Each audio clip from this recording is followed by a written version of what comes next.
ഇപ്പോൾ UDF-ഉം LDF-ഉം സ്ഥാനാർത്ഥികളെ പ്രഖ്യാപിച്ച് പ്രചാരണമൊക്കെ ആരംഭിച്ചു കഴിഞ്ഞു. ഇതിൽ ഇപ്പോൾ BJP-യുടെ നീക്കം ആരെ ഇറക്കും എന്നറിയേണ്ടതാണ്. അതിൽ നേരത്തെ അവർ പറഞ്ഞത് മത്സരത്തിൽ നിന്ന് മാറി നിൽക്കാനുള്ള ഒരു തീരുമാനമായിരുന്നു ഉണ്ടായിരുന്നത്. പക്ഷേ ഇന്നിപ്പോൾ സ്ഥാനാർത്ഥിയെ പ്രഖ്യാപിക്കും. അത് സ്വതന്ത്ര സ്ഥാനാർത്ഥിയെ പരിഗണിക്കുമെന്നാണോ സൂചന?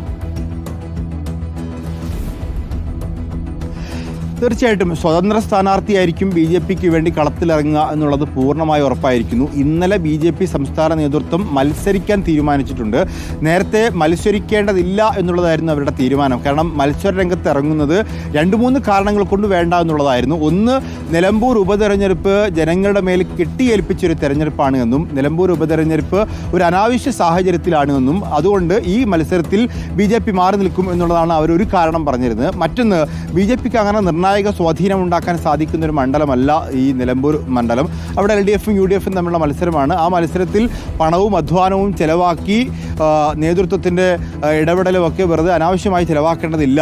കാരണം തദ്ദേശ തെരഞ്ഞെടുപ്പും നിയമസഭാ തെരഞ്ഞെടുപ്പും ഒക്കെ ഉണ്ടെന്നുള്ളതായിരുന്നു വാദം. പക്ഷേ ഇവിടുത്തെ പ്രാദേശിക കമ്മിറ്റികൾ, പ്രത്യേകിച്ച് നിലമ്പൂർ മണ്ഡലം കമ്മിറ്റിയൊക്കെ വളരെ ശക്തമായി ആവശ്യപ്പെട്ടു മത്സരരംഗത്ത് ഉണ്ടാവണമെന്നുള്ളത്. കാരണം ഇവിടെ ഈ ഉപതെരഞ്ഞെടുപ്പിൽ മാറി നിന്നാൽ ഒരുപക്ഷെ അടുത്ത പഞ്ചായത്ത് തെരഞ്ഞെടുപ്പിലോ അടുത്ത നിയമസഭാ തെരഞ്ഞെടുപ്പിലോ ഇവിടെ മത്സരിക്കാൻ പറ്റാത്ത സാഹചര്യം ഉണ്ടാകും. കാരണം നിങ്ങൾ നേരത്തെ മത്സരിച്ചിട്ടില്ലല്ലോ, നിങ്ങൾക്ക് സ്വാധീനമില്ലല്ലോ, നിങ്ങളുടെ ഒരു ആബ്സൻസ് ഇപ്പോൾ അവിടെ പ്രകടമാവും. അതുകൊണ്ട് മത്സരിക്കണം എന്നൊരാവശ്യം മണ്ഡലം കമ്മിറ്റി വെച്ചു. അപ്പോഴാണ് BJP BDJS-നോട് ഒരു അഭിപ്രായം ചോദിച്ചത്.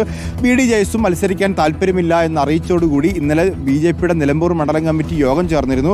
അവരോട് അഭിപ്രായം ചോദിച്ചു, അവസാനഘട്ടത്തിൽ മത്സരത്തിൽ നിന്ന് മാറി നിൽക്കുന്നതല്ലേ നല്ലതെന്ന്. പക്ഷേ ആ നിലമ്പൂർ മണ്ഡലം കമ്മിറ്റി ഒറ്റക്കെട്ടായി ആവശ്യപ്പെട്ടത് മത്സരിക്കണം എന്നുള്ളതാണ്. അപ്പോൾ പ്രാദേശിക ഘടകത്തിൻ്റെ സമ്മർദ്ദത്തിന് വഴങ്ങി ഒരു ക്രിസ്ത്യൻ സ്ഥാനാർത്ഥിയെ കളത്തിറക്കാനാണ് BJP ആഗ്രഹിക്കുന്നത്. അതൊരു സ്വതന്ത്ര ക്രിസ്ത്യാനി ആയിരിക്കും. കാരണം പാർട്ടിക്കുള്ളിലുള്ള ക്രിസ്ത്യൻ നേതാക്കന്മാർ, ഷോൺ ജോർജിൻ്റെ പേരുകളൊക്കെ നേരത്തെ ഉണ്ടായിരുന്നു, ആ പേരിലേക്കായിരിക്കില്ല. ഒരു സ്വതന്ത്ര സ്ഥാനാർത്ഥി വരും. അതും നിലമ്പൂർ മണ്ഡലത്തിൽ സ്വാധീനമുള്ള കേരള കോൺഗ്രസിൻ്റെയൊക്കെ നേരത്തെയുള്ള നേതാക്കന്മാരിൽപ്പെട്ട ആരോ ഒരാൾ എന്നുള്ളതാണ്. അതൊരു സസ്പെൻസായി നിൽക്കുന്നു.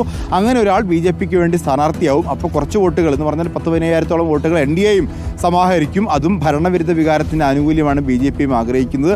അപ്പോൾ ആ ഭരണവിരുദ്ധ വികാരം വീണ്ടും സ്പ്ലിറ്റ് ആവാനുള്ള സാഹചര്യമുണ്ട്. UDF-ന് കേന്ദ്രീകരിക്കപ്പെട്ട് UDF-ലേക്ക് ഭരണവിരുദ്ധ വികാരത്തിൻ്റെ ആനുകൂല്യം കിട്ടില്ല എന്നാണ് അർത്ഥം.